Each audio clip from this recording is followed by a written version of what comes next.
पवित्र श्रावण मासर आज हूँ शेष सोमवार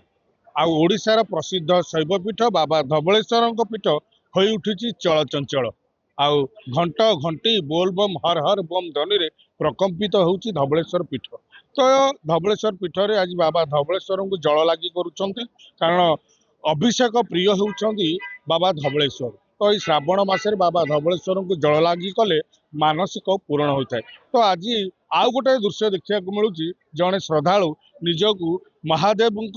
बेशरे सुसज्जित कर देखो हाथ में रही त्रिशूल हाथ में डंबुरु आउ बेकर रही गलार रही सर्प एवं मथारे रही गंगा माता अच्छा। तो देखो पूरा पूरी संपूर्ण भाव में निजक महादेव बेशर सज्जित कर प्रतिक्रिया नवा कहीं महादेव का रूप धारण कर। तो हर हर महादेव जय बाबा धवलेश्वर से देवादिदेव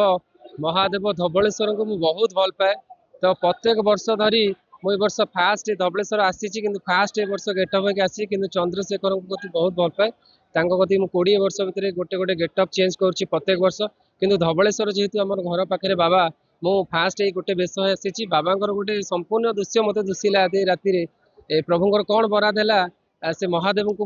मुंडिया मारिकी गेटअप टे नहीं आसिली हे प्रभु मु जाऊँ तुम पाखक आउ तुम आशीर्वाद मो पर कि देवादिदेव महादेव जी कला बलद को धड़ा कर से महादेव एत आशीर्वाद दया अच्छी मो पर मुझे भी भाभी नी आईटी आसिकी राति जेहेतु सब श्रद्धा भक्त मैंने आसी सी भी बहुत गुड़े फटो भिडियो बहुत किसी कार्यक्रम भजन प्रोग्राम है तादे भी सहयोग कर बहुत श्रद्धा भक्त मान काउड़ी भाई मान बहुत नचेई आउ बहुत आनंद देती खुशी से देवादिदेव महादेव धवलेश्वर आशीर्वाद सब होती आउ विशेष किसी कहना चाहूनी से महादेव अटंती मोर सबकि देवादिदेव महादेव बाबा धवलेश्वर मोर सबकि। तो यही प्रथम ये महादेव को रूप धारण कर आगुरी पूर्वर एमती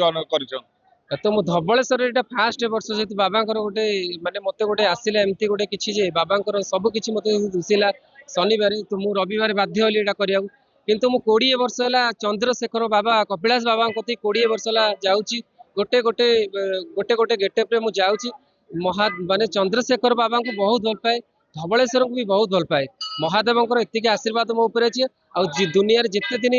वंचित होबी भगवान का आशीर्वाद रु महादेव को गेटअप सब वर्ष नहीं आसवि आसंता 27 वर्ष 2027 भी आउ गोटे गेटअप नहीं धवलेश्वर आसवि सब श्रद्धा भक्त काउड़ी भक्त को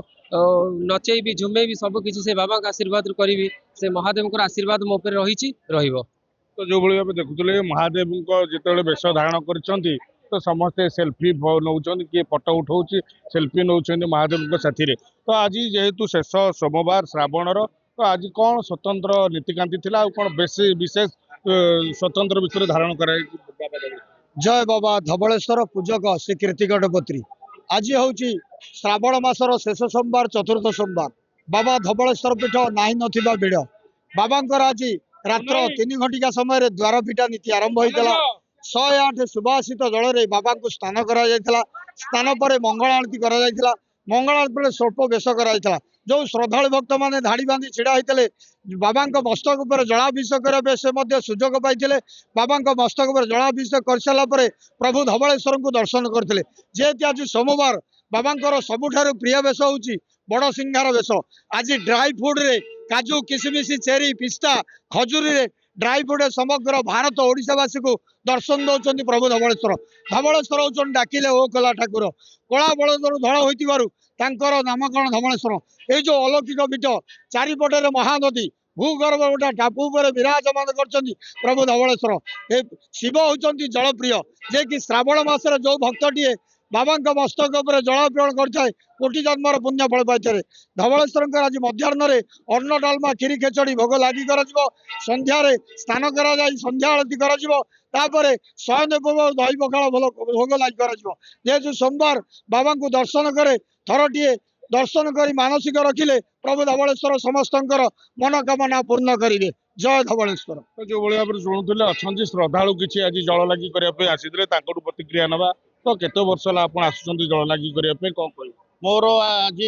15 वर्ष है धवलेश्वर पाखे जल लगी हूँ धवलेश्वर बाबा एतिक महिमा अच्छी मुझे विश्वास करे जे कि धवलेश्वर बाबा कला बलद को धड़ा करदे मुझे जहाँ बाबा पाखे डाकी जिते जहाँ डाकी बाबा मो कथा शुणी बाबा एतिक ना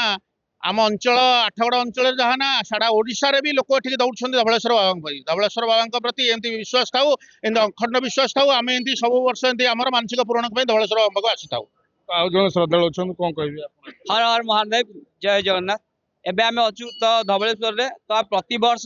श्रावण मासर शेष सोमवार आमे जललाई करिया को आसु आम अनंत बेउर आयुर्वेदिक असिस्टेंट तरफ तो ए वर्ष मध्य आमे भी आसीचु तो आमे प्रति वर्ष जेमिति आसु ए वर्ष सेमिति आसीचु तो बहुत खुशी लागुची। तो महाप्रभु धबलेश्वर पाखर एते श्रद्धालु आसुचंती बहुत दूर दूरांतरु आउ देखि खुशी लागुची एवं आम मनस्कामना पूर्ण होउची। यदि जय जगन्नाथ हर हर महादेव। आज शेष सोमवार आउ बाबा धबलेश्वर को ड्राई फ्रूट्स जो रही काजू किशमिश जो ड्राई फ्रूट्स रही से ड्राई फ्रूट्स आज बाबा धबलेश्वर को बड़ सिंगार बेश सुसज्जित कर बड़ सिंगार बेश को देखा वर्तमान धबलेश्वर पीठ में हजार हजार संख्यार काउड़ियों भिड़ देखा मिली। धबलेश्वर पीठर संतोष बारिक, नंदी लाइव।